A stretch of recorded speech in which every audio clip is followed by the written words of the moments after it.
دیکھیں نا، شیطان جو ہے نا یہ تمہارا کھلا ہوا دشمن ہے.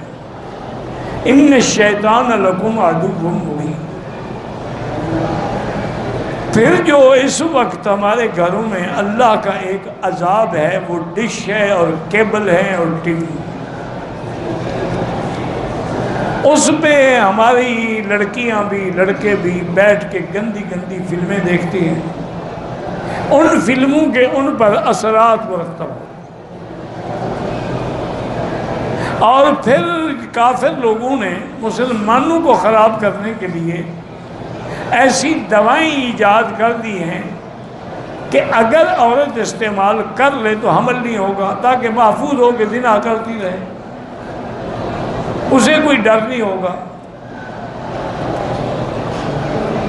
اور پھر وہ عورتیں زنا کرتی رہتی، حمل تو ہوتا نہیں. اچھا اب جب شادی ہوگی تو بھی کنواری تو رہی نہیں، بیکارہ تو ہے نہیں، اب کیا کریں؟ اس کا بھی انہوں نے حل کر دیا. لیڈی ڈاکٹر اندر 2 ٹانکے لگا دیتی اور ایک خون کا بھرا ہوا کپسول رکھ دیتی. میاں بیوی جب ملتے ہیں تو سارے کپڑے خون و خون ہو گئے. میری بیوی بڑی پاک صاف ہو، چاہے وہ 100 چوہا پہلے کھا کے ہوئی ہو. تو یہ سارا ایک عذاب ہے. اس کے بچنے کا حل کیا ہے کہ گھر میں دین نافذ کرو، قرآن نافذ کرو، نماز نافذ کرو.